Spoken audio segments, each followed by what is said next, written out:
Good evening, members of the council and community. My name is Brandon Levine. I'm here to address Mercy Wellness' recent denial for a cannabis application. We got that about 2 weeks after our submission. The decision raised concerns about fairness, transparency, and whether the best candidate is being considered to serve Petaluma. Mercy Wellness has operated for over 14 years as the most trusted, compliant, and community-focused cannabis operator. We're the highest tax-generating cannabis business in the region. We have earned over 1,850 letters of support from community members, mostly from Petaluma.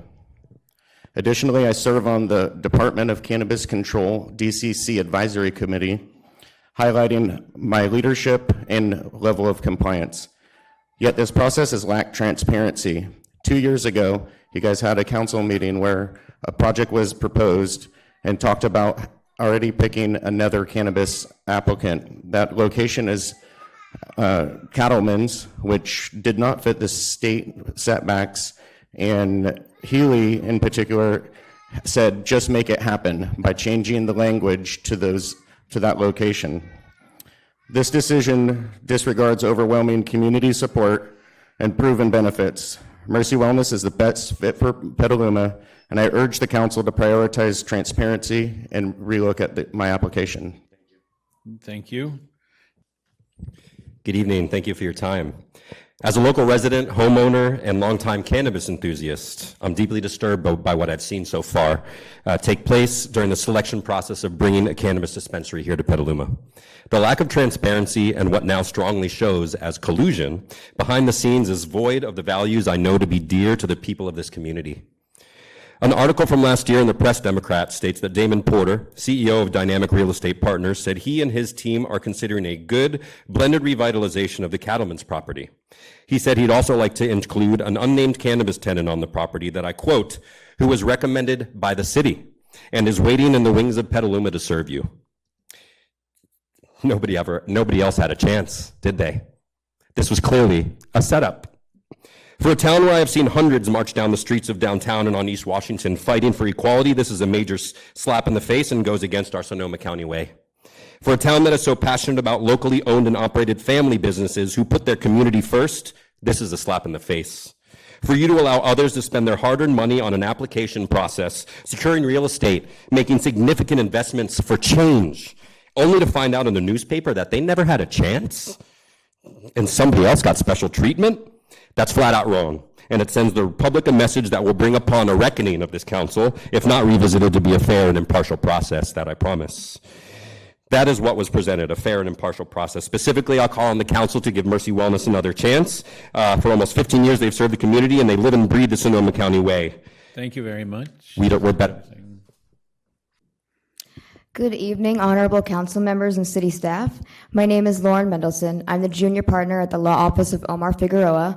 We're a local cannabis law firm here in Sonoma County. I'm also on the board of the International Cannabis Bar Association, California NORML, the Sonoma County Cannabis Alliance, and I've been involved in this process since 2021 when I drafted a draft ordinance for cannabis retail uses that looks like much of it ended up making it into the final ordinance. I'm here today on behalf of my client, Mercy Wellness, who, as you heard, submitted an application for a retail facility here and was denied. And now the application was qualified. They're a locally owned business with multiple locations, a long list of community support, and a demonstrated track record of success. They're now calling for transparency and fairness in the licensing process, which has thus far been opaque at best.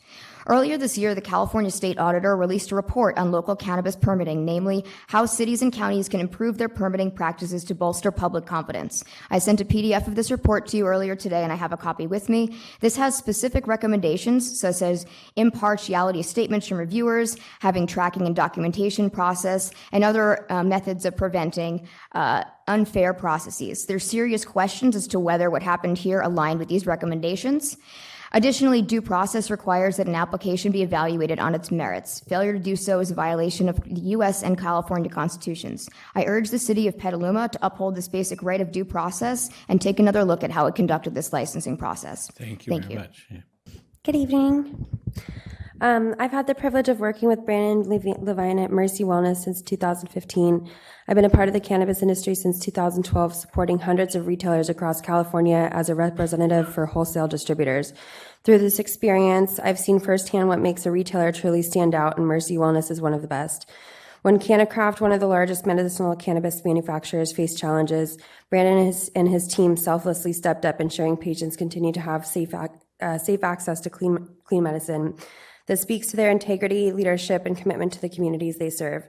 Mercy Wellness is more than just a retailer. They are a trusted partner and a proven asset to any city fortunate enough to have them. I strongly urge the council to approve their application for a third location.